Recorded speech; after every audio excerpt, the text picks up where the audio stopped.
Elden Ring was shattered. In our home, across the fog, the lands between.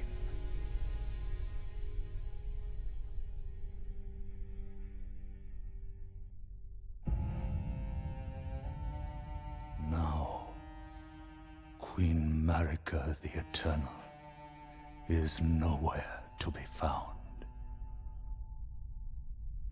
And in the night of the Black Knives, Godwyn the Golden was first to perish. Soon, Marika's offspring, demigods all, claimed the shards of the Elden Ring.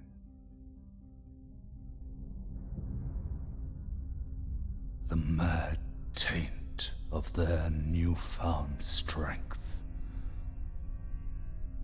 triggered the shattering.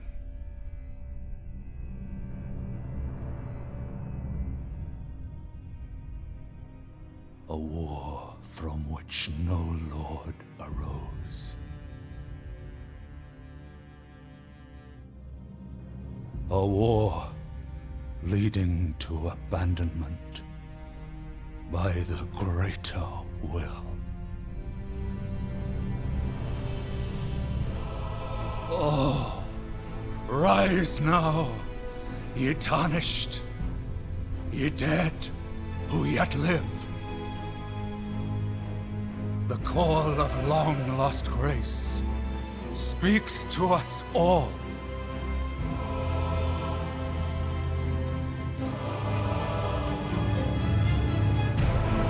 Horalu, chieftain of the Badlands, the ever-brilliant Gold Mask,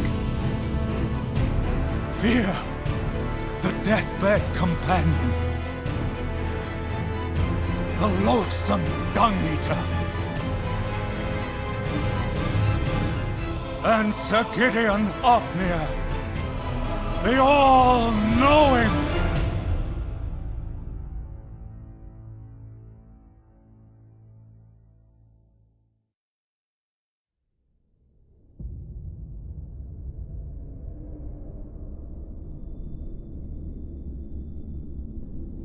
And one other, whom grace would again bless. A tarnished of no renown.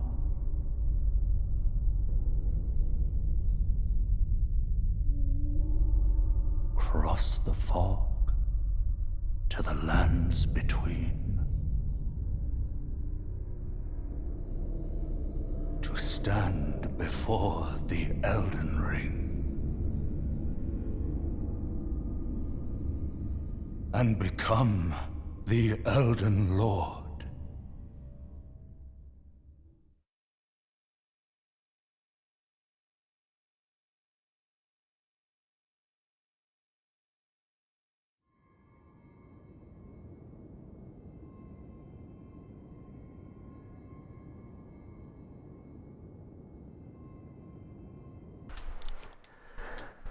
Okay. I love that intro very, very much. Hello and welcome everybody to the stream. This is, well actually I'm just going to make sure my voice, perfect, voice is coming through great. So now I will kind of give you a rundown on what this is kind of all going to be about, this new little series here. This is going to be my new Elden Ring, I guess a Lorethrough is what it really is at the end of the day. It's not really a playthrough because we're really going to be focusing on the lore and things like that. Kind of like what we did with our Sekiro playthrough. Except I'm a little more familiar with Elden Ring. I've played through it quite a few times and I've got my own theories on the lore. So we'll be able to have a little bit more fun with this series, hopefully. And it sounds like this game's a lot more stable to stream, so that's always a plus as well. So, to kind of quickly explain how this is going to go, this is actually Journey 4. If you tuned in at the very beginning of the stream, I did kind of show myself beginning the 4th playthrough, so to speak. So this is not a standard like first run of Elden Ring. This is going to be more difficult than normal, as I already mentioned on playthrough 4. So the enemies are, I think it's 4 times as strong. I've never actually checked how much enemies scale per playthrough. So I could be totally wrong there. Don't quote me on that one. But it's a lot harder. It's going to be a lot more intense.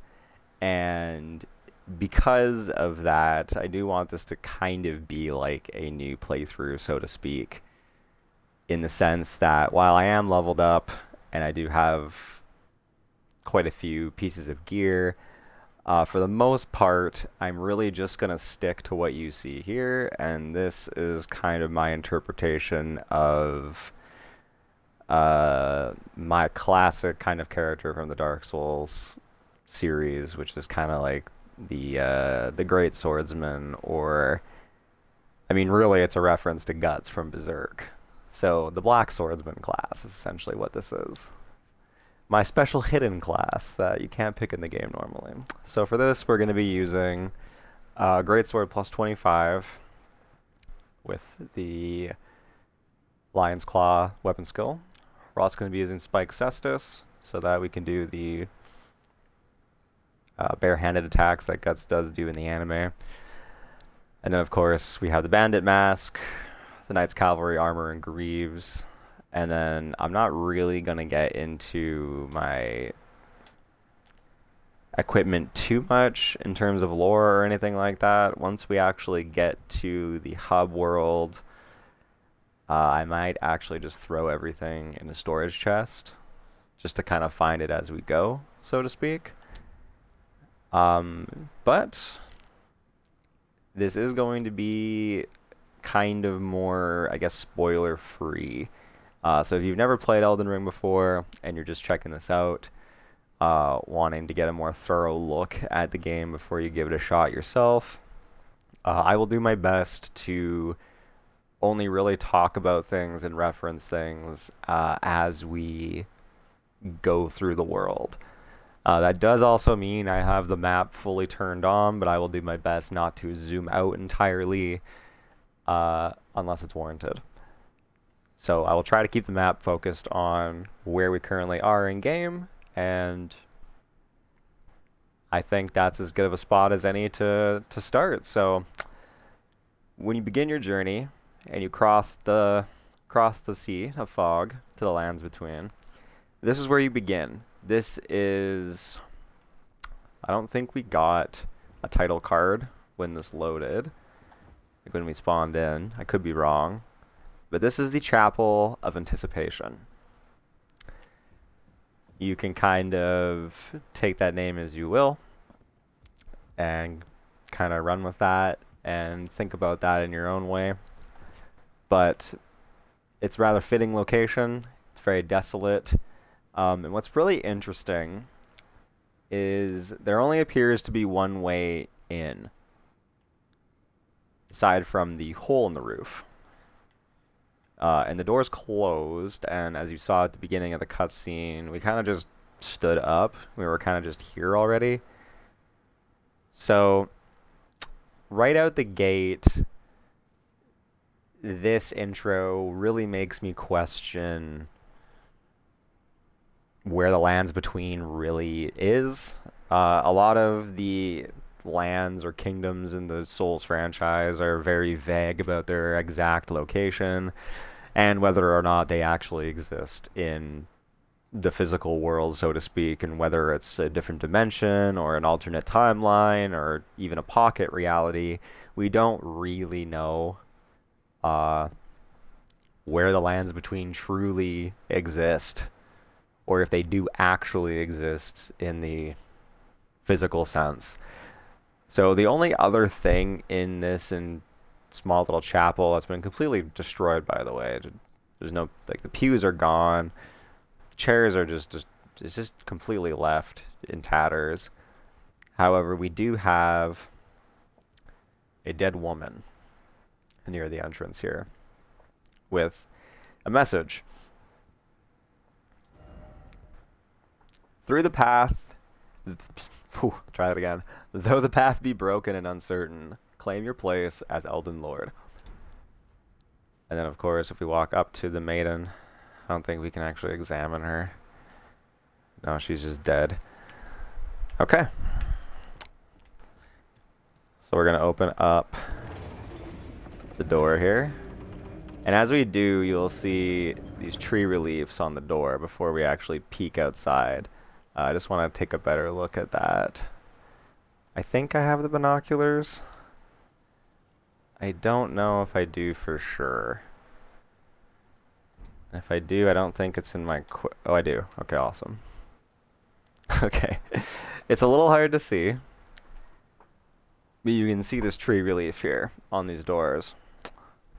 Now, the telescope is also another reason why I wanted to start a new playthrough rather than a new character, because then I would have the telescope from the beginning and I could check out the beginning area. So, you'll notice something blowing in the breeze. You might remember the intro narrator mentioning the leaves telling a story. And upon exiting the church, we get our first real look at the Erd Tree. And we just got our title card there for Chapel of Anticipation. And this tree, every time I see it, takes my breath away. It's just... They did a perfect job of making this the centerpiece of the game.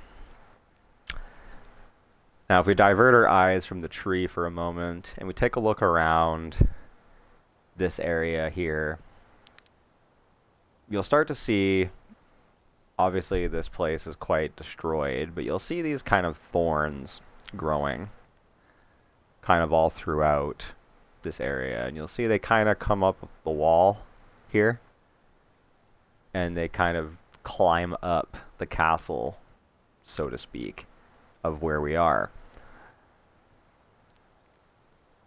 We also have a very intricate looking statue here, wrapped in vines. I believe this is an Erd Tree Sentinel, but we'll take a better look at him once we get closer down there. And then you'll also see in the distance a statue of a woman. Now this, we will obviously, as I said, get a better look at once we get closer there. But you might recognize the pose from Queen Marika from the intro of the game. Now I can't remember if there's anything actually over here. I don't think there is. So, moving along forward, you can take a little peek off of this here, and you can see what he meant by shrouded in fog. He truly wasn't kidding. This place is completely shrouded in fog. And now you can kind of see various things. You can make out shapes of buildings and cliffs. That is further out into the map. I will say this about Elden Ring without spoiling it. This game is massive, and it truly is a marvel of the modern world when it comes to how large this game is. Moving on down here.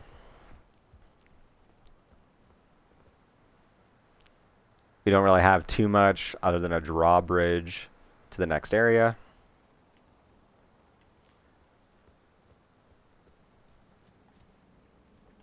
I don't think, at least I'm pretty positive, there's nothing hiding over here or anything like that. No, but we do see more of these vines, and you can see these vines do truly go down all the way and are climbing up to the surface.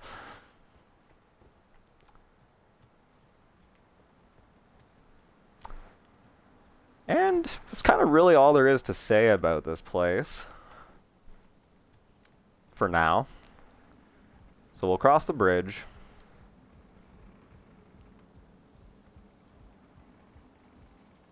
And just over here, we have this Erdtree Sentinel, as I referred to it. You can't really see it because the angle I'm at. And then you have these two statues here. Now, these are an interesting statue. I could be wrong, but I think this is the only spot the maiden with the sword actually appears.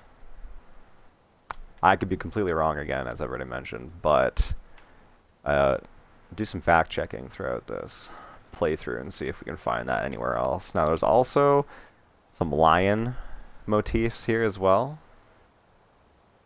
and what appears to be either female lions. I think these are female lions down here, like lions without manes, so to speak.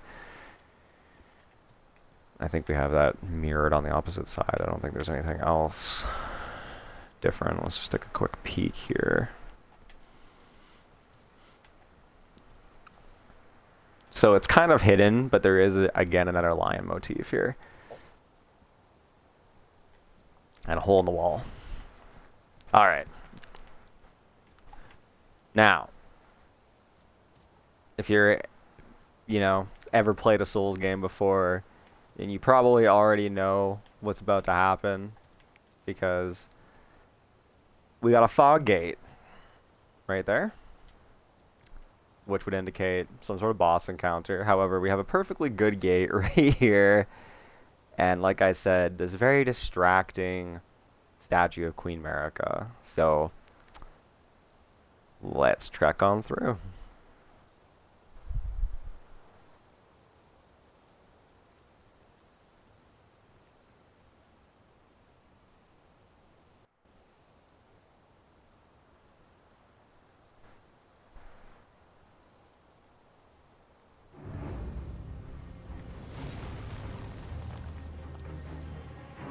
Alright, so now we come face to face with the grafted Scion. And I'm not gonna lie, I'm a little rusty.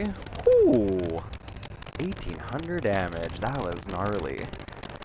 And just as you can probably tell by his name, those are not all of his limbs. Those have been added to his body. Now he's buffing his sword, which I'm a little nervous about. He's a little defensive right now. And he's down.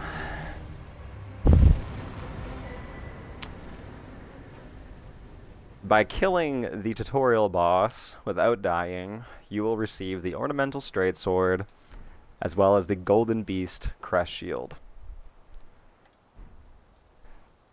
So, since that's our first introduction into the game, technically, without any of our already starting gear, we're going to take a quick look at that sword. And now I obviously know I have basically everything, but we're just going to ignore all that for now. It's all going to go into my storage later, but we're going to read the Ornamental Straight Sword. Slender straight sword patterned after an antique ornament. Superior swordsmen prefer to wield one in each hand, and as we saw there, the grafted Scion was wielding two at once. After falling from grace, the dregs of the golden lineage sought power and purpose in the past. It comes with a unique skill, Golden Tempering, by crossing the two swords to grant their attacks holy essence. While in effect, strong attacks perform a dual-wielding combo attack. And it's actually a pretty powerful sword, to be honest. I've used it a lot in my holy builds, and next we have the Golden Beast Crest Shield. Shield of dull gold with a beast engraved on its crest. Lighter than most great shields, and subsequently easier to wield. The beast depicted is Sirash, aged counselor who guides the golden lineage. Now, as you can see here, there is a lion on that picture of the shield. And if we equip it, you can actually get a better look at it there. There we go. So this is Sirash. And as indicated by the shield description itself, he is a counselor to the golden lineage. We don't really know who the golden lineage is yet, aside from the intro cinematic and that mention of it.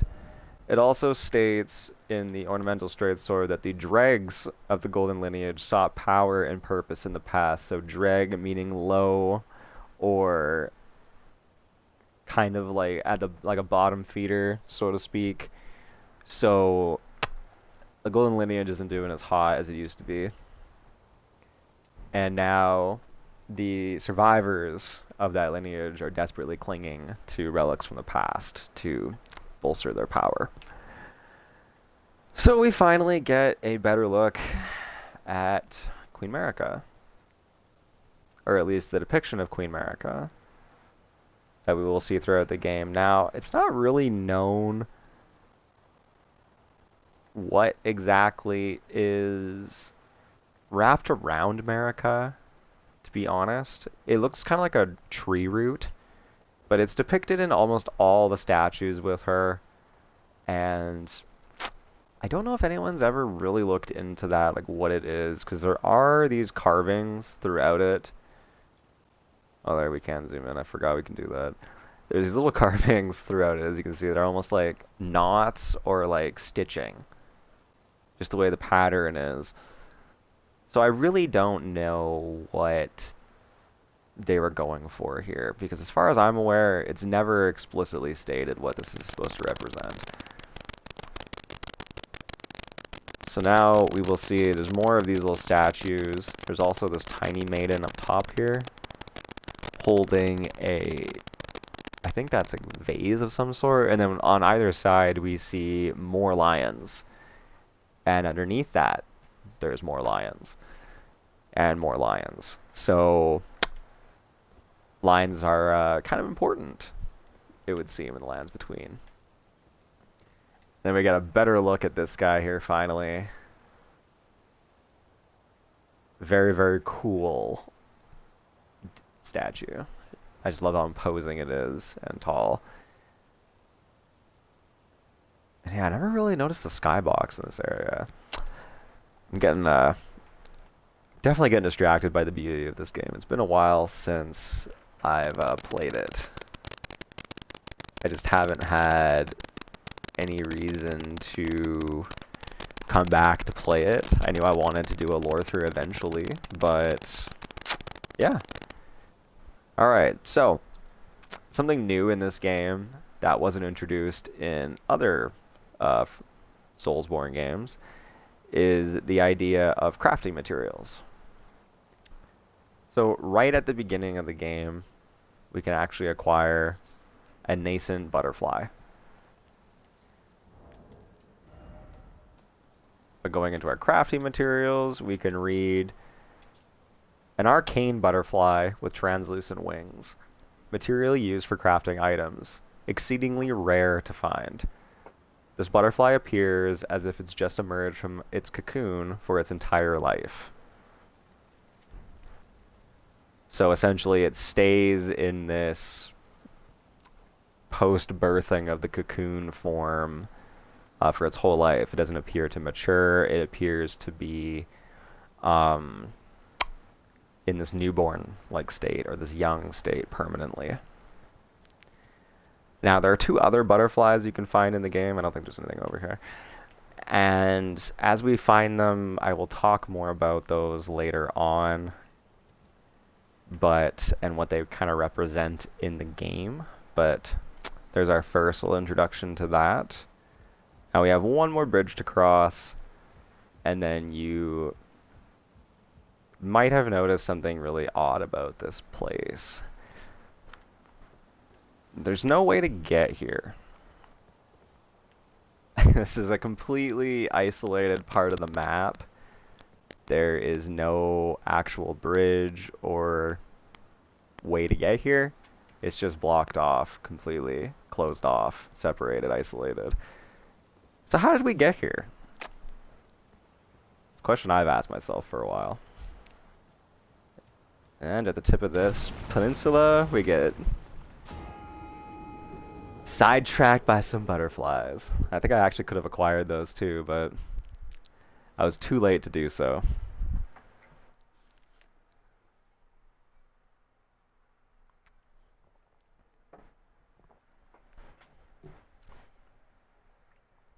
And that might have seemed cheap to a lot of people if you've never played a Souls game before, but I can assure you that was intended.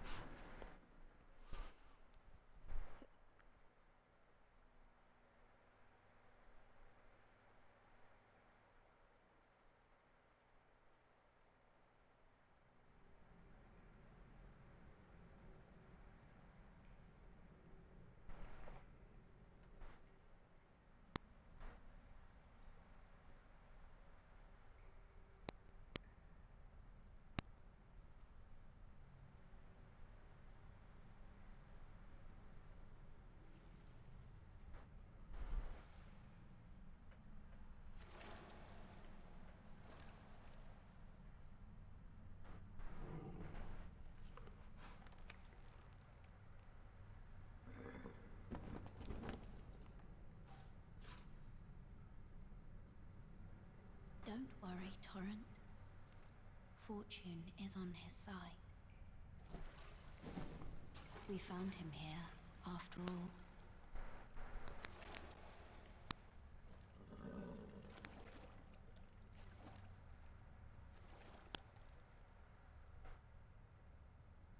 One of his kind is sure to seek the Elden Ring.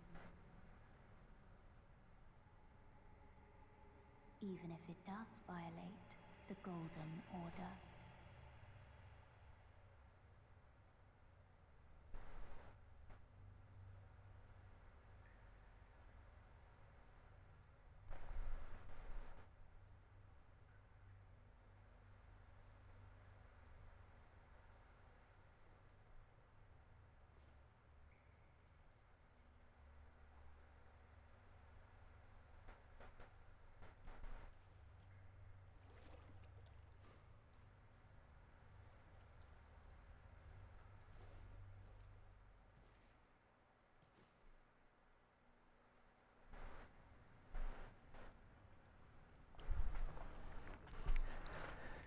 Okay, so now we find ourselves in a cave after falling off the cliff of the Church of Anticipation, and it's kind of hard to see, but there is a hole in the roof there, just a tiny little one, and we're led to believe that's how we got down here.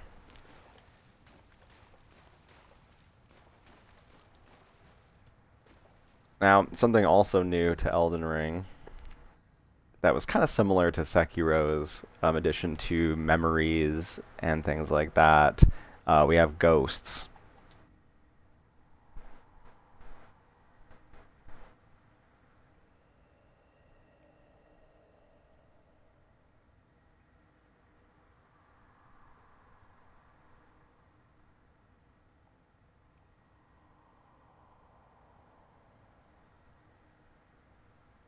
So that ghost was essentially telling us to kind of remember who we were in our past life.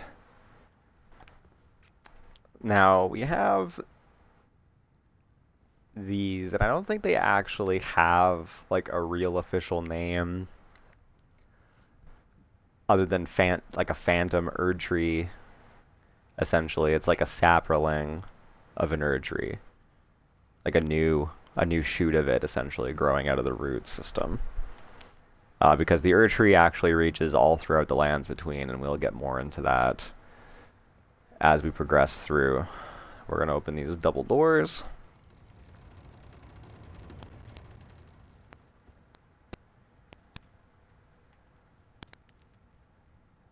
And it would now seem that we are in some sort of kind of catacomb-like area, and actually taking a look back through the door here, you'll actually see quite a few coffins, and they're kind of just chucked down here. They're not really placed carefully.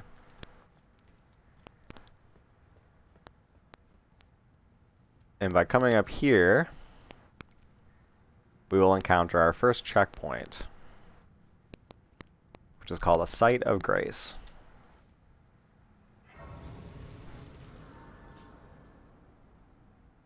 So we're going to rest at this Site of Grace.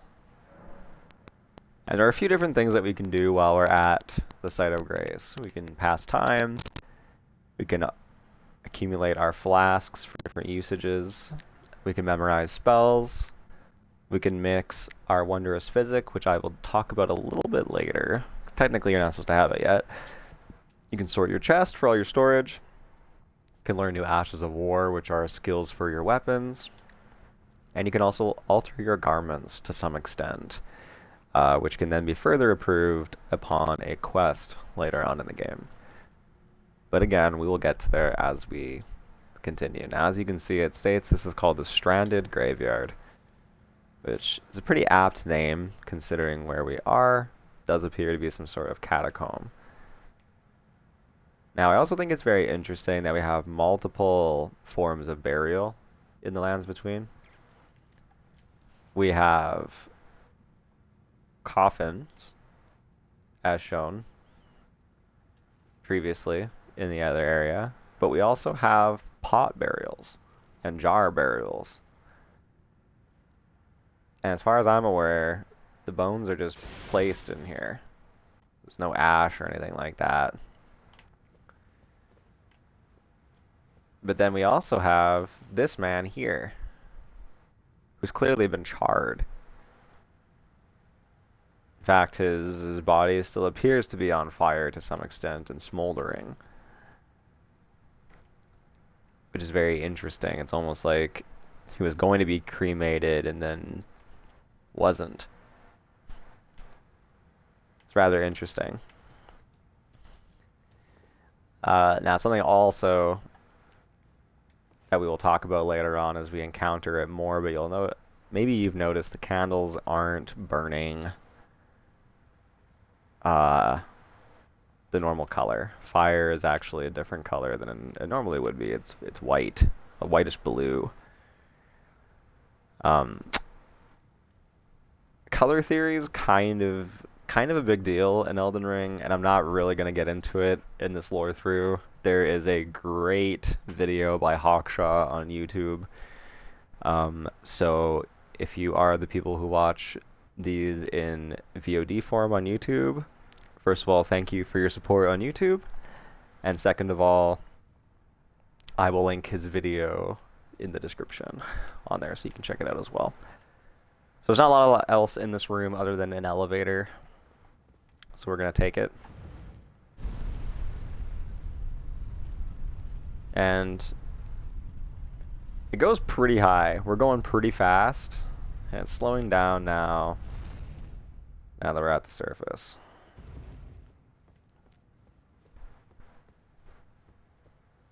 We have another door to open. This is a double or a lift up door, and we're greeted with yet another beautiful look at the world.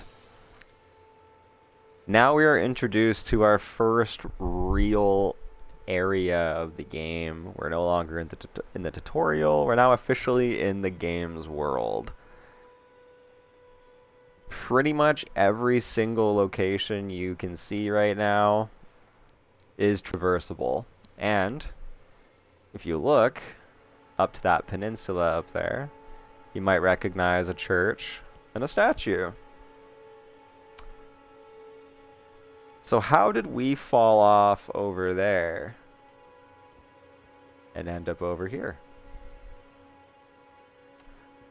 There's quite a few theories. For example, if we come over this way and we look off the edge of the cliff here, you'll see that there's actually the ocean here.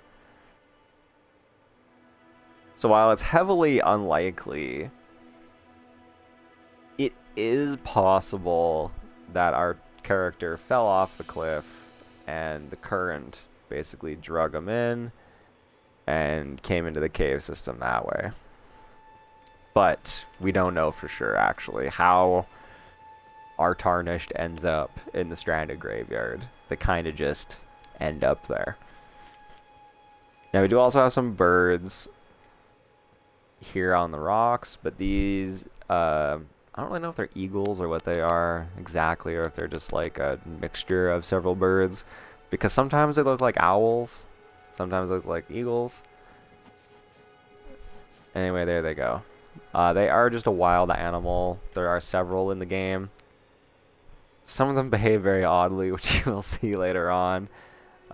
Speaking of that right now, there's actually a wild boar. And by wild boar, I mean deer, because I'm definitely blind right now. But we got a deer patrolling in the bushes. And you may have also noticed, where did he run off to? This imposing gentleman riding the horse over here.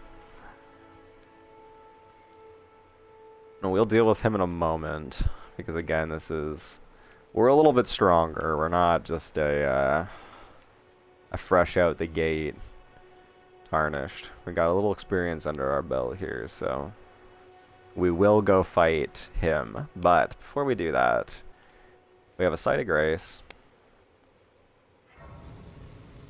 And we also have our first NPC to speak to.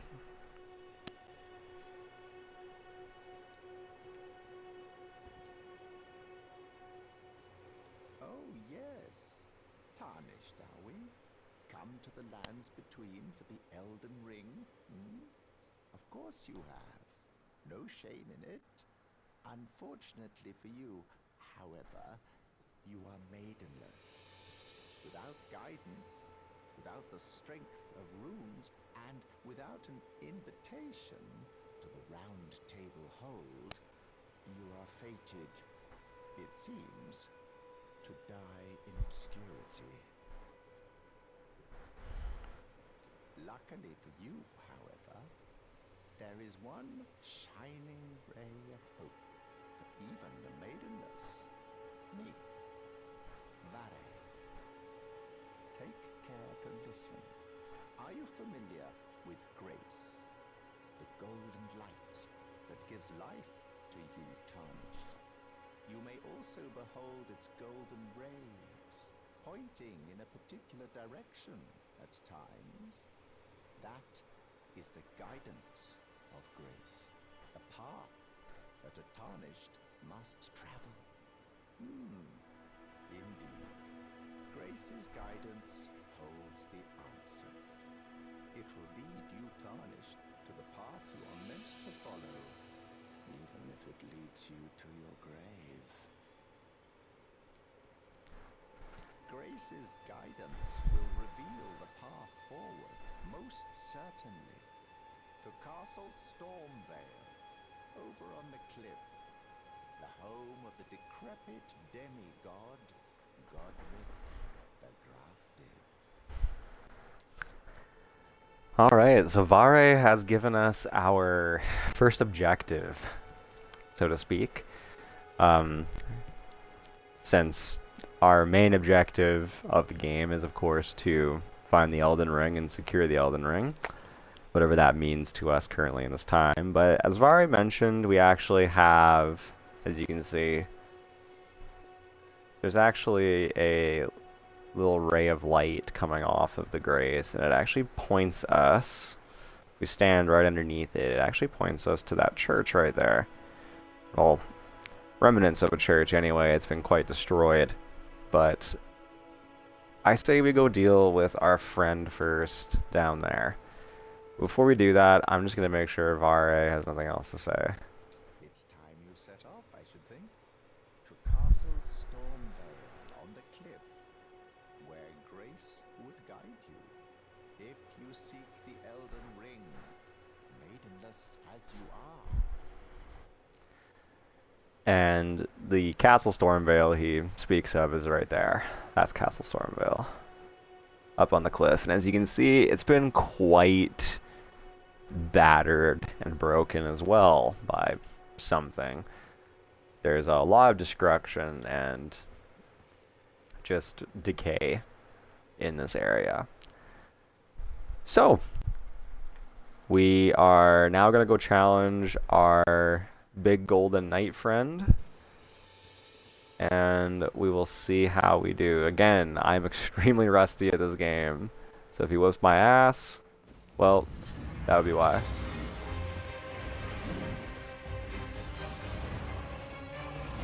Ooh. Ooh, that was pretty, that was a decent trade. Heal.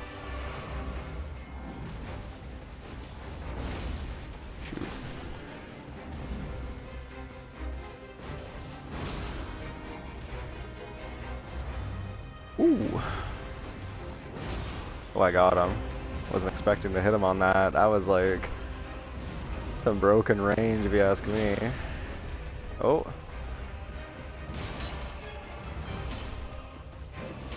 Oh! Oh, this is so awkward. There we go. Enemy felled. Alright. And we, from him, get the golden halberd. And there's a deer right there. Oh. And he's leaving. Okay. Let's take a look at the golden halberd really quick. Sometimes deer will just randomly attack you, so I was just waiting there. Alright. Usually I'm pretty good at navigating these menus. Sometimes I'm not. Alright, golden halberd. Weighty halberd forged of gold. Wielded by the Order of Tree Sentinels.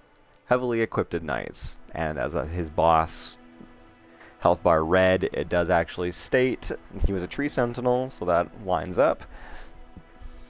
A masterfully crafted weapon that lives up to its heft, but it is difficult for one of mere human strength to wield. And its skill, or Ash of War, reads Golden Vow, skill passed down from antiquity among the knights of the capital. Again, antiquity, olden times, referenced again. Raised armament aloft and pledge to honor the Erd Tree in battle. Granting self and nearby allies increased attack power and defense. Very cool weapon. I do like the look of it. You know what? We'll actually pull it out just so we can take a look at it. Because something that's really nice about coming to this game from Sekiro is the actual variety in builds and weapons that I can use during this playthrough. Now, just looking at the halberd here, there's a lot of interesting just details about it. But while I'm doing this, I'm actually noticing there's a statue on top of this that I've never noticed before.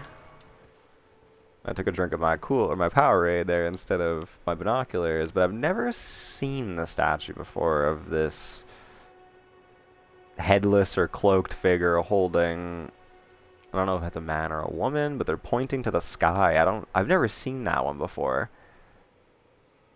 I could be wrong, but as far as I'm aware, that's a unique statue as well, and I wonder if anyone's really talked about that either. Approaching this flower. This is one of our other earlier crafting materials. This is going to be Erd leaf flowers. They're a very important component for playing online in this game. Oh, and that's what I meant by the animals behaving just a little bit oddly in this game. For some reason, the sheep like to tuck and roll like that. I don't know why. Anyway. We are now at another church, it would seem, and there's an item on the ground here. By picking it up, we receive some golden runes. So we'll take a quick look at what golden runes are. And we're actually just going to go like this so I don't spoil too much boss souls. But anyway, golden rune. I think we actually picked up this one. They're the same thing. Grace that dwells within the inhabitants of the lands between, the lingering trace of gold. Used to gain runes. Runes are nourishment for the development of any tarnished, provided a finger maiden can be found. Now, you'll notice in the basic version of the golden rune, I guess, the level 1 version, it looks just like a little, kind of like a dot, or like a circle. But then when you get to 2, it kind of starts to almost look like a cell or something going on there. It's not just a circle of light. There does seem to be something happening in the rune itself, which we will discuss as we carry on further in the game. So we are now at the Church of Ellie, I believe. Or Ella, maybe even. There's a lot of made-up words in Elden Ring, so if I get pronunciations wrong from your pronunciations, I apologize. But I have never heard it be corrected by any official source. So as far as I'm aware, it's the Church of Ella. You're tarnished. I can see it, but I can also see that you're not after my throat. Then why not purchase a little something? I am Kale, purveyor of fine goods. So this is Kale. He is a merchant, and by talking to him, we gain access to his wares. We can also sell him some of our stuff to make some money, but we can also talk to him and learn more about him. I am of a nomadic people, selling wares as I travel. The land has been tainted by madness since the shattering of the Elden Ring. It's only tarnished like yourself, who keep things from drying up entirely. Let's say you're a very welcome customer. Alright. I don't think there's anything we can purchase from him, but we can get the telescope if we weren't on a new playthrough. He also sells a few different things, such as the Furl Calling Remedy, so we'll read these. Item for online play. Reveals cooperative and competitive multiplayer signs. Co-op summoning signs will be shown in gold, while hostile summoning signs will be shown in red. Multiplayer begins when you summon a player from another world through their sign. So pretty basic description there. Next we have a cracked pot. These empty pots. Blech. This empty pot somehow mends itself when broken. Essential vessel for crafting cracked pot items. The materials and magic sealed within deploy their effects when the pot is thrown. Very, very cool consumable item that we will kind of dive into more later as we acquire more things. We then also get the crafting kit from Kale, a leather bag containing a pestle and mortar, a small blade, and various other tools. Enables item crafting from the main menu. Provides both means to fight and means to survive. We then also have the Nomadic Warriors Cookbook, a record of crafting techniques left by roaming nomadic warriors. So this would seem to be Kale's people. Contains knowledge for surviving in the face of utter scarcity. Acquire the knowledge to craft the following: bone arrow fletched, and the bone bolt. Nomadic Warrior Cookbook 2 says the exact same thing, except it allows you to learn glowstone, invigorating cured meat, and invigorating white cured meat. Now this one's different, the Missionary's Cookbook. It reads a record of crafting techniques left by a man who, unable to become a finger maiden, instead became a missionary and went forth to spread holy teachings. Now I find this very interesting because it would appear that finger maidens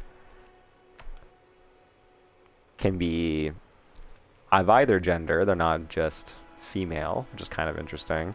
And it also seems that men would also like to do that and learn that job and actually do that profession. Whatever a finger maiden really truly does, we know, to be honest, I don't think we actually really learn truly the purpose of a finger maiden. It's kind of just left up to you, the player, to fill that in. So he also sells arrows and crossbow bolts, as well as a common torch. This torch's tip is wrapped in oil-soaked rags and set on fire. The flame can illuminate dark locales, or can be used to attack enemies. Can be raised up when equipped in the left hand, illuminating more of the surrounding area. And then it has the torch attack, which allows you to light weaker enemies on fire. Finally, we have the leather shield. A round shield covered in leather, on the larger side for a medium-sized shield. Though its damage negation may be lacking compared to a metal shield, it can handle a wider range of attack affinities. So, some more simpler terms for myself. Basically, the shield isn't that great compared to metal shields, but it has a better job at deflecting against everything rather than just your standard attack type. Then we have the chain coif, standard issue for ordinary soldiers. Though plain in appearance, it offers dependable protection. And the rest of the chain armor basically reads the same things. Ugh. And then we have the Waypoint Runes note and the Flask of Wondrous Physic note. Now I'm just going to buy these because I don't know if I actually have them or not. Oh, I can't read it. I have to actually, like, open it up. I see. Nice to do business.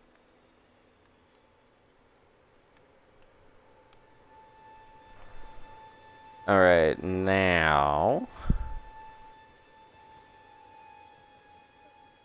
just gonna rest at the bonfire here. Alright, I could be wrong, but I think what we need to do now is we need to pass time to nightfall.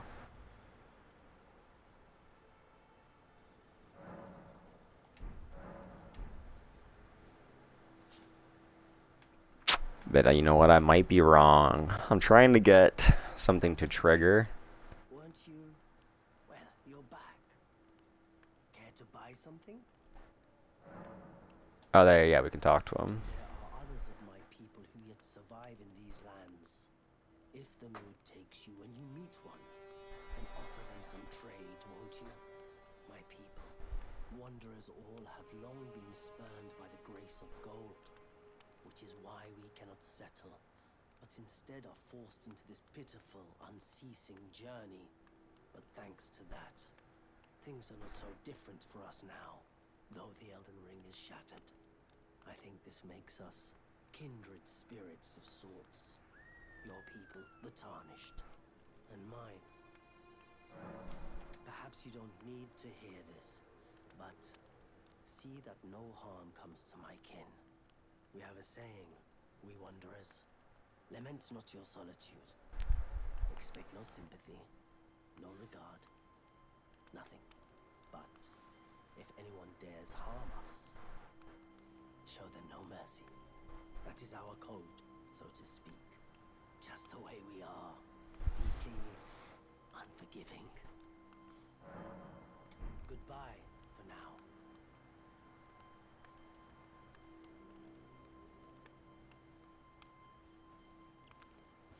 Alright. Now, yeah, I don't think she'll actually trigger.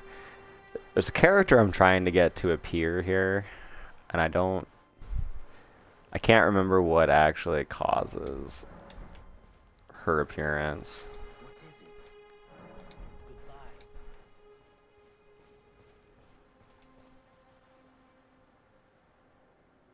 Maybe I'm just wrong. There is that. There is the possibility that I'm just wrong. Okay, so now we have two different ways we can go, but Grace is kind of telling us to go that way.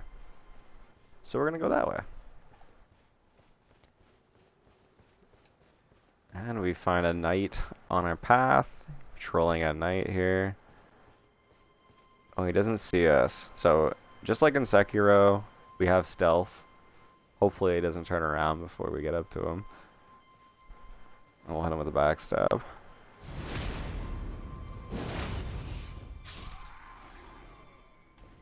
Alright. So that soldier's down. It looks like we have another soldier patrolling over there.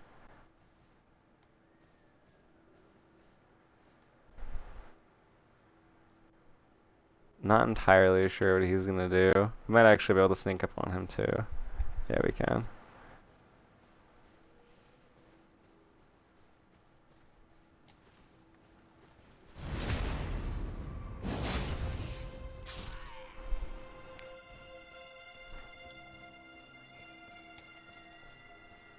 What is that?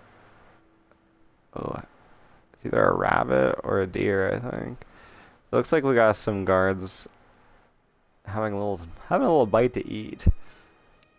Little snack. We're just gonna sneak past them because it's nighttime. We got this guy looking over yonder. We're just gonna leave him be too. Never really done a stealthy approach to Elden Ring, but it's a little bit more fun this way, to be honest. Alright, since we get here, we see giant bats flying around, which is another reason why nighttime is so much more fun for this game. Now, these bats patrol. They do go back and forth.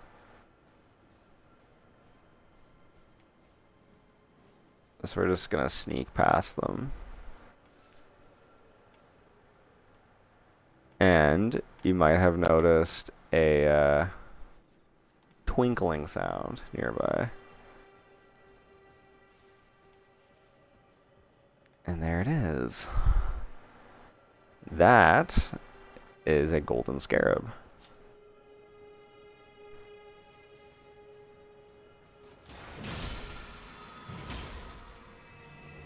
Now, they are equivalent of Titanite lizards, for any of my Souls veterans watching this.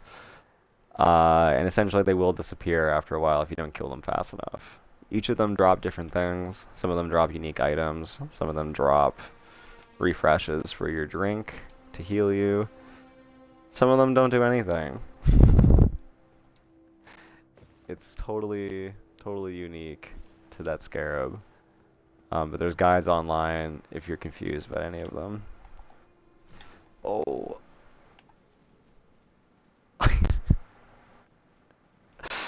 Trying to not like get into too many unnecessary encounters just yet, because there is actually a special encounter since we're fighting at nighttime right now. But there is a really important quest to start over here. So we're gonna come over here first and just see what's happening over here.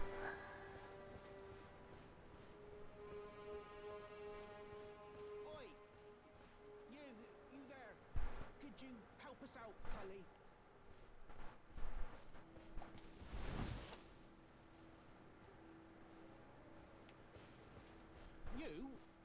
Yeah, you there. Stop pretending you can't see me.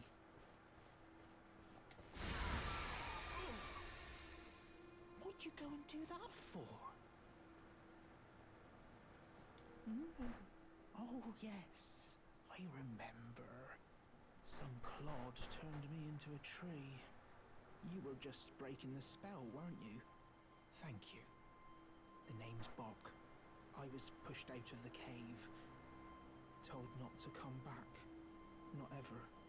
Then I ended up as a tree. Lucky you came along, really. Oh, what a shame. When they threw me out of the cave, they took everything I owned. And so this is all I have to express my thanks. I hope you can forgive me. Alright, so Bach is gonna give us a mushroom. Or, if you can afford to wait for a while, I could sneak back into the cave and bring back something of actual value. Then I'd be of some real use to you, I reckon. Right. But I'll need a moment. I'm frightened of them. So I have to gather myself. My knees start knocking, just thinking about that god-awful cave on the shore. Right. Alright, okay, so that's all of it now. So, we will progress Bach's questline soon, momentarily, because it is kind of important to us, especially on your first playthrough. Picked up some Roa fruit, so we can actually read Roa fruit, as well as the mushroom he gave us. So Roa fruit is here. Berry-like red fruits that grow in shrubs. Material used for crafting items. Easily found everywhere in the lands between. It has a wide variety of uses. Oh, and then the mushroom, my bad. A fungal growth that thrives in damp thickets and elsewhere. Material used for crafting items. Its thick, spongy flesh makes it a key component in throwing pots. There you go. We then also have somewhat of a more rare item, being that there's a purple glow to it. So by picking it up, we will receive the Arteria leaf. Which is kind of interesting because there's no plants actually growing here for Arteria leaf, but we'll read what it says, because Arteria leaf is actually more of a rare item. Dark red leaves with thick swollen veins. Exceedingly rare to find. A faint pulse can be felt in the veins. Stirs the blood, providing an enlivening effect. So, once we get more into crafting things, and we take a look at our crafting menu a little bit later on, some of those crafting items that we picked up will start to make sense. Now coming up here, we have an encampment. We also have another scarab. And it's going to start raining, and we are met with this lovely fellow patrolling the road.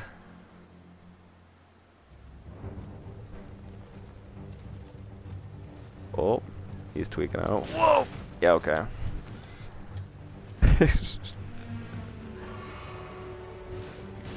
Okay.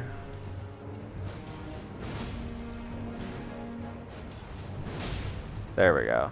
Alright, now you may have noticed we got a double health bar situation here. Now that's not actually a glitch. That is actually intentional. He has his own health bar, so does the horse. Oh, that was intense. Dang it, I missed that completely. Oh, hey buddy. Looks like we woke up the surrounding camp. That was an accident, I didn't mean to do that. And they're allied, so they won't hurt each other either. I don't even think they can hit each other, to be honest. Alright.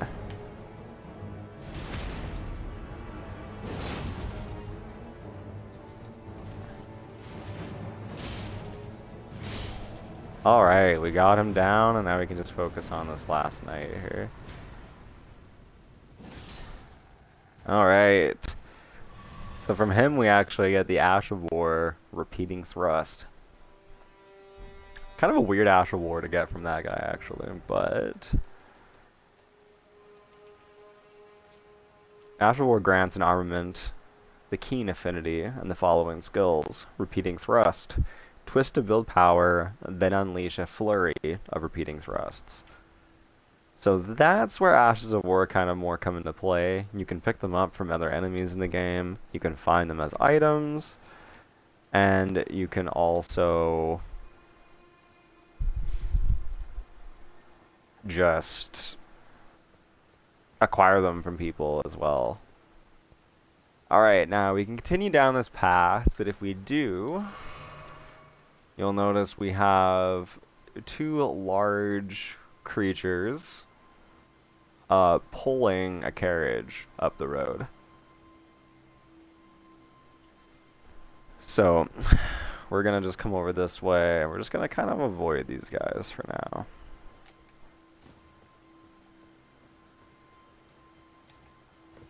And I'm gonna try not to jump off of this cliff into the lake down there either, because that would not be super fun.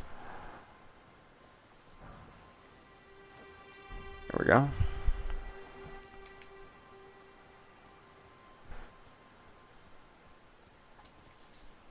Early flower. We have another guy on horseback up ahead, but that is a more of a standard enemy. It's not a actually, we're just gonna roll down. Yeah. That's not our boss, is what I was trying to say. It's not that many bosses in this game. I know we've already fought like 3 or 4 bosses. 3 bosses, I think. Oh, there's a turtle here. I don't think turtles are hostile in this game. I don't know if he's gonna like try to bite me. Or if he's just gonna like chill. Anyway though. Continuing on. This lake is kind of interesting. It's not super deep. And there's a bunch of crabs in the lake. There's also some extremely large, they're like dragonfly mosquitoes. I hate them. They're really gross.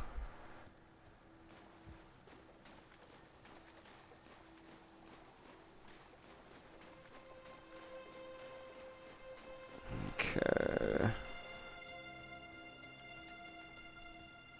Whoa, where did you just come from?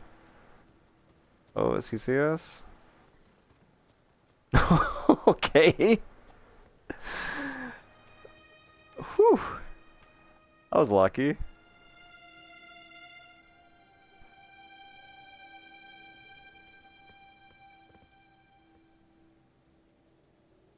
I'm just looking around.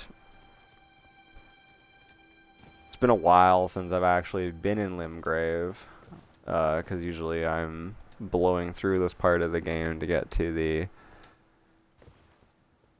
other half of the game. Classic Dark Souls. They're doing this to me like this. But now that we're up here, we got a little bit of a better vantage point of this area. And we got something really interesting going on because we have rain, but this church remnants over here, or this remnants of a building, they're actually on fire. They're smoldering, as you can see.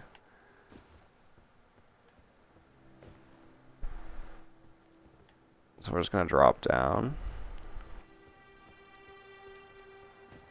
We'll avoid the bats for now. And we have our next NPC. You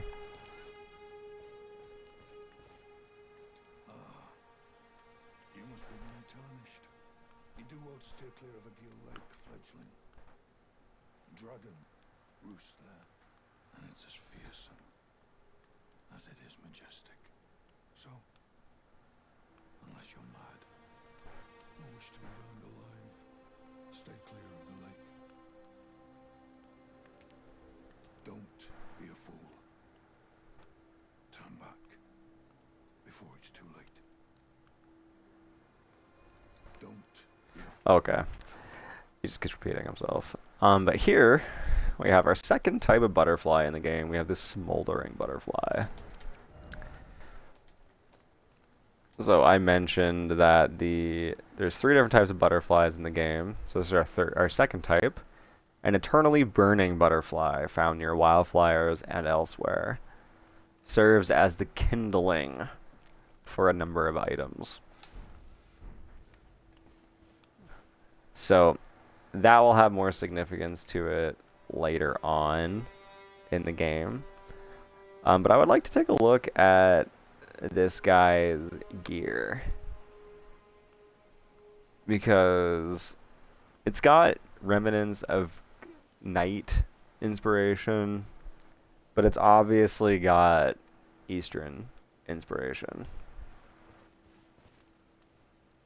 And it's kind of hard to get a look at him because his helmet obscures his face quite a bit. But I'm feeling confident tonight, so let's go fight a dragon too, shall we?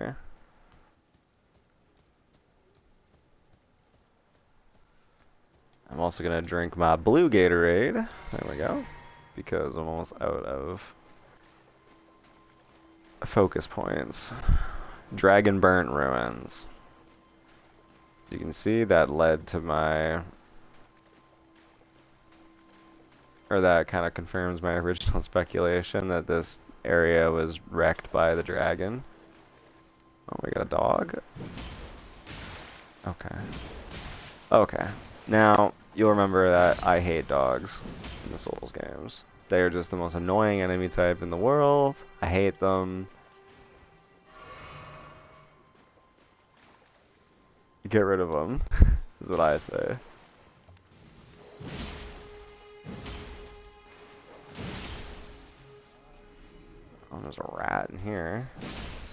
Guarding a purple item.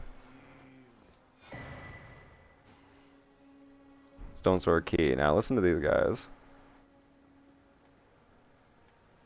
I don't know if you can hear them. Yeah.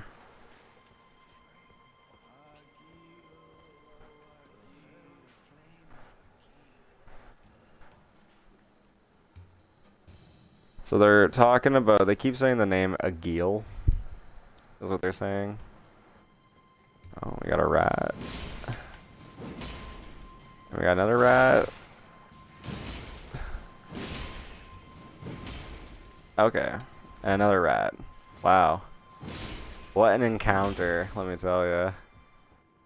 Oh, and one more rat. Wow, my sword, I swung it right over him. Oh, the leap! Holy crap. Alright, we got him. Wow, would you look at that? They had to replenish all of our stuff. That was technically a little mini boss encounter. My goodness. Imagine if you died to those rats and thinking you were gonna fight the dragon. Oh. I didn't actually mean to do that. I forgot that was there. Whoops-a-daisies. That's okay. It wouldn't be the fun of Elden Ring if I just avoided all the traps in the game, right?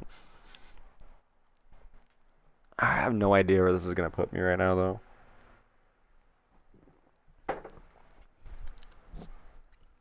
Not that it's a super big deal. We can fast travel pretty much from anywhere. We're in the Celia Crystal Tunnel. Okay. I know where we are. I didn't want to be here right now. Alright, we get Gravity Stone Fan, and we get Gravity Stone Chunk. Now, I'm going to try and navigate out of here. Because I don't want to be here yet. For a few different reasons. Oh, yep, that's the main reason right there I don't want to be here.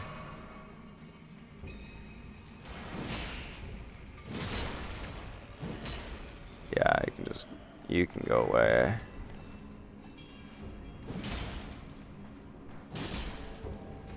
Alright, oh. Alright, let's try and get out of here. Oh, some smithing stone. Whoa! That was close. Alright, let's fly back down into this. Okay. Homie's just gonna follow me down here, alright? Alright. Put you out of your misery, buddy. Oh. Is that a different one, or is that the same one? I don't know. I'm just gonna go down this way. I really don't like this place, as you can probably tell. I hate it here. Alright. I think this is the way to the boss encounter. If I'm not mistaken. Could be very mistaken, but we'll find out. We'll find out together. That's the fun of this journey, right? Alright, we reached a grace. I have no idea where we are right now. It's kind of bad, though, because we're kind of stuck in here. We can't fast travel out. Aha! Thank goodness. Alright, so... I don't want to be here yet. So we're just not even going to look at where we are. We're going to sit back down over here. And we... Why does it say we can't fast travel? You've been trapped. Oh, I just have to rest at it? Oh. Acting like I've never played this game before. My goodness.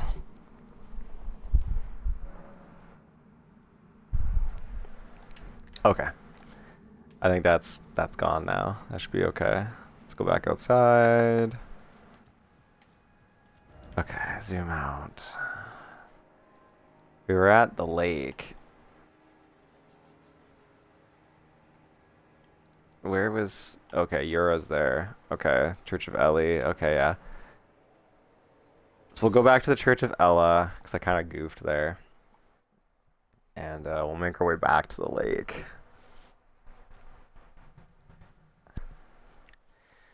And then I've been kind of thinking about it. I don't really know how long I want these episodes to be.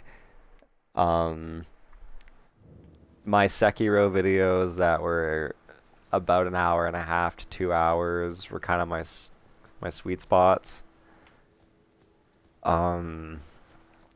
For people actually watching the videos. So I don't want to make it too short. I don't want them to be too long. I know Elden Ring's been kind of dissected to the point of it just being a bunch of parts strewn across the table now at this point. Picked up some herba. But for the most part... What is that down there? Is that another turtle? Oh, I'm so bad at that.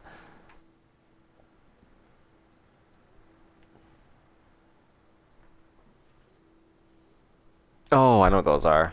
Okay. I was so very confused for a moment.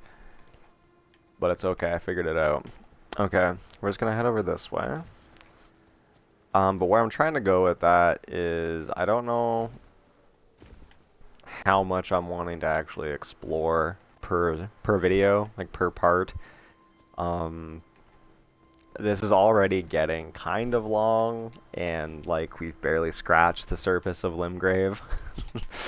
We've started 2 quests. We've killed a decent amount of bosses in the game already, but this is a still pretty, like, we've barely scratched like anything of this game at this point. Like, we're probably at 1% completion right now.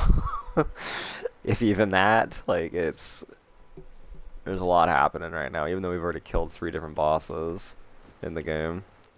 Because we've killed the Grafted Scion, we killed the Tree Sentinel, and we killed the Knight's Cavalry so far. But we've been told there's a dragon here.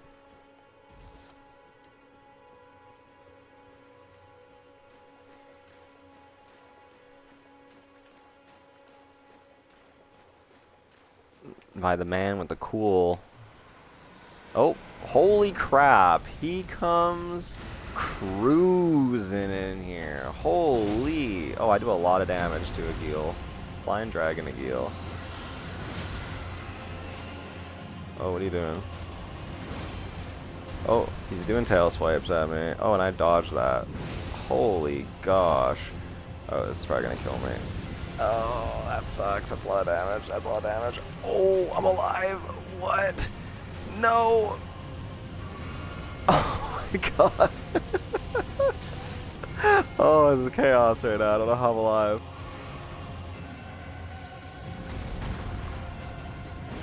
Oh, yeah. There we go. There we go. That's some good damage. Oh, that hurt, though. Alright, he's into the Fire Blast attack.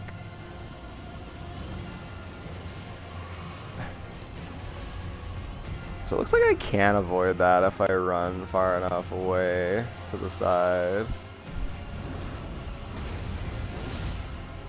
Oh, there we go. Alright. And 1 dragon down. Great enemy felled. And we get ourselves a Dragon Heart. New Draconic power is available at the Cathedral of Dragon Communion. So we're not going to worry about that right now. We're just going to make our way back to Yura. He is right there. So I'm just going to mark him really quick, just so I can see him more easily. Alright.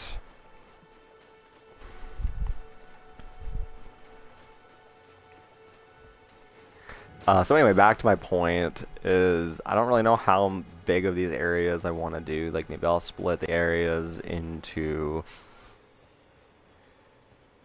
sections. Like, this could be considered section 1 of Limgrave, perhaps. It's kind of more of an introduction to the game, more than anything, though. As I'm trying to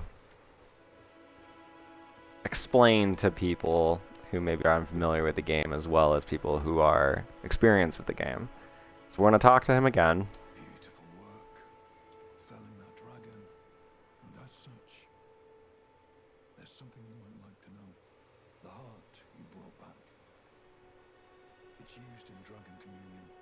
If you should find yourself overcome by hunger for the heart, yearning for its strength, then seek the decrepit church on the little island off the western coast.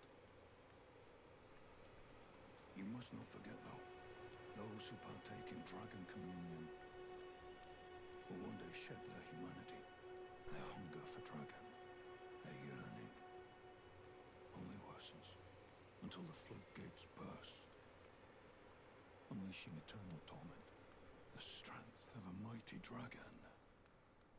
Magnificent, but deadly. It's no surprise that Dragon Communion is ruinous. You must not forget, though, those who Oh, okay. He's just gonna keep telling us the same thing. the strength. It's no surprise that Alright, so through the power of Dragon Communion, we can acquire the power of the dragons. And before we continue any further, we're gonna read our Dragon Heart. Dragon Heart's used by a dragon tracker. Riddled with gravel stone, this grotesque organ continues to beat vivaciously, my goodness. An offering used in the Dragon Communion, consume a dragon's heart at the altar to make its power yours. While a terrible and savage-looking thing, the heart has a peculiar beauty to it. Alright, we're gonna grab some more smoldering butterflies while we're here. And then we are going to continue down this way. Because I think that's what we will do, is rather than go crazy and try to progress the story. There's some nonsense happening over there.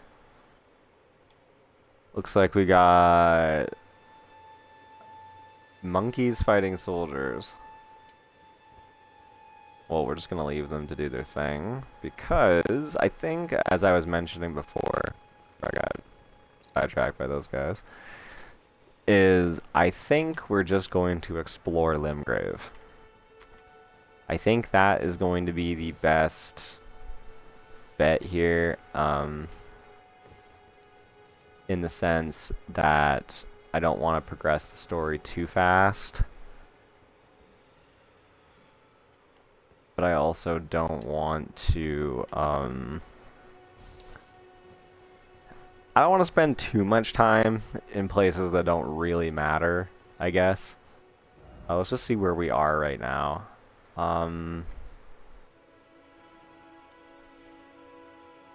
So we could travel up this way, which will take us to the Waypoint Ruins.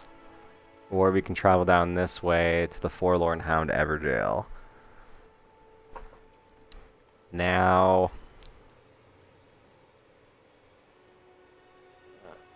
where is that? That's that, right? Oh. Oh, hey. We got some monkeys coming to fight us. Whoa, these guys came out of nowhere. Alright, I'm just gonna leave, because, I mean, you know what? No. We're not scared of monkeys. Come on, let's go. Now, we will learn more about what these guys are as we explore Limgrave. Because you'll notice they're kind of like they're kind of almost like the missing link in a way. They're half ape, half man. And then we actually get the rickety shield. Apparently that was brand new for me. Apparently I've never acquired the rickety shield from them. So let's read it together for the first time. A creaky old wooden shield, circular in shape, roughly reinforced with vines. There are countless other shields available of better make. This piece of scrap isn't worth the effort of equipping. Very similar to the plank shield from Dark Souls 1. Alright, so now that we're here, there's actually another... Is that another merchant right there? Or is that just an enemy camp?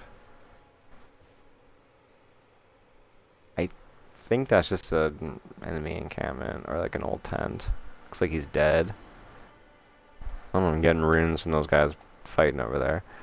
Okay, so we're gonna head back into Lake Agil here, and we're gonna go. There's this river path down towards the back there. You might have seen the where we originally came, underneath this bridge over here. So that's where we're gonna go next, and hopefully not get assaulted by crabs, because I know they're here.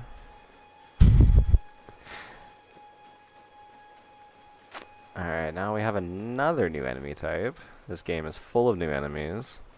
Just tons of enemy variety in Elden Ring. That'll diminish with bosses kind of later on.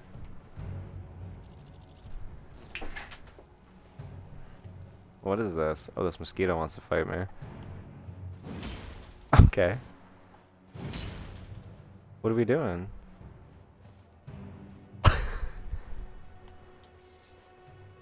Are you... There we go. I was like, are you coming to fight me, or are you just gonna fly around like crazy? Alright, now we have these things. I don't think these are... actually really ever... like, I don't think it's ever actually said what these are. They just kind of emit this, like, poison gas. I think it's poison. Let me just see. Bear Grylls over here of the Elden Ring universe. Let me just get a good whiff of these guys. So they breathe in, and then they just exhale all this. I think it's poison. It's poison, yeah, okay. So they're kind of an interesting creature. So they don't really appear to have, like, a mouth or anything. And they kind of just flail around. But they kind of have this, like, weird hole on the side of their body. And I'm wondering if these are like land octopus before they've hatched, which you will see soon. They kind of almost look like octopus eggs though, in a way. I don't know how octopi reproduce though. It could be just crazy. Now coming over here, we get a pretty interesting, well, pretty grim scene. We have dead bodies hung from the bridge. And then, moving up ahead, we have some rather unique... Now, you'll notice these bodies have fallen. And now they're just reanimating.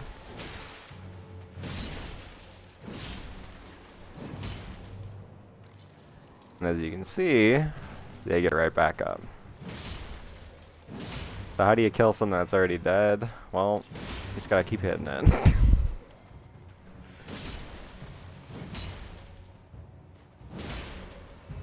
Now, because I know what they're called, I will say it, but essentially this is our first introduction with those who live in death.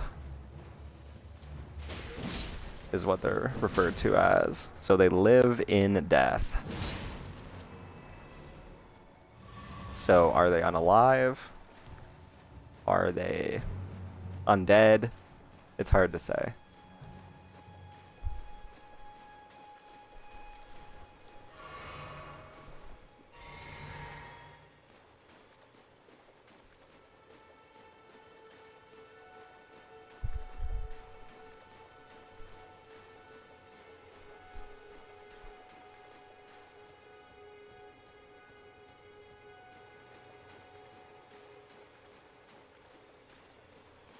It looks like we have another cave. I will pop in here. Invaded by a bloody finger Neregus. Oh, this is for the quest. Right, okay. We'll just do this really quick. No one can withstand the great sword's might. Alright. He's down. He's gonna drop us the Reduvia dagger. And that is one of my favorite weapons in this entire game, especially for my blood build. But we're going to quickly read it. So Reduvia, jagged dagger with a distinctive curved blade, used by the noble servants of the Lord of Blood. So we have another lord or godly character being introduced into this game. The Lord of Blood. This dagger rips the flesh as it enters, inflicting blood loss with sickening efficacy. A proud testament to the success of its vicious design, this weapon is perpetually coated in blood. And it also has its unique skill called the Reduvia Blood Blade. Slash with the wicked dagger, transform its never-drying blood stains into airborne blades that cause blood damage. Can be fired in rapid succession.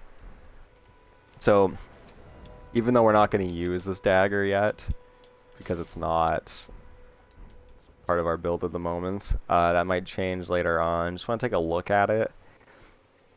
I love the design of this thing. It's got like this corkscrew kind of design on the hilt, or on the handle guard, I should say. And it just looks mean. It's just such a cool looking weapon. And then to show off its weapon art really quick. So yeah, you can literally just fling blades of blood at people. And it does, I think it actually deals bleed. Yeah, it causes blood loss. So, very cool weapon. I love Reduvia. If we transition into a blood build later on in the game, which I probably will be doing, then I will show that off more.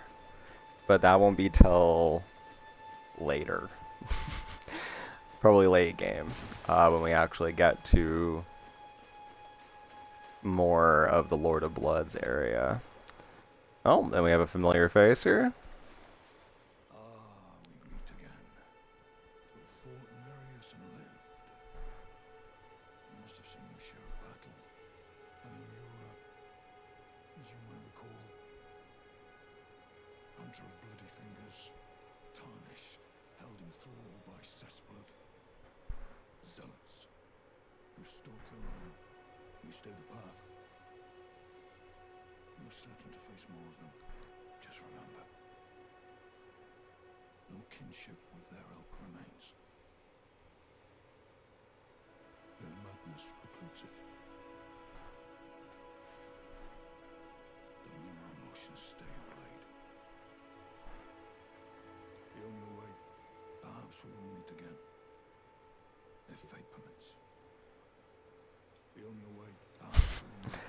Alright.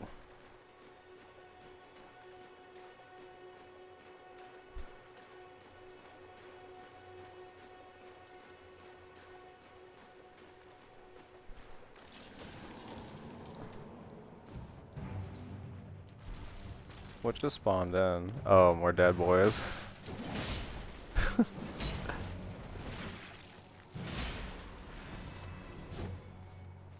I was really confused there for a minute. I was like, what is this encounter? Why don't I remember this? But it's because it's just a bunch of random mobs. I didn't even see what we picked up either. I got too worried about what was happening because I don't recall these guys being here. Just progressing further this way. I mean, I don't even really know what we're getting into. We might be getting into just bad things. Okay, what's this? Oh, I know what this is. Alright, once we get in here, we're going to rest at this grace in the Murkwater Catacomb, which I think we did actually need to come to. And then we're sitting at roughly an hour and a half right now. So I think for the beginning of this series, I think we're just going to call it there for part 1. I might actually just do part 2 tonight. We'll see. But I think that's a pretty good start. We killed a lot of bosses. We killed like 4 bosses, 5 bosses already in this playthrough. We've explored a good chunk of Limgrave, I would say, here now.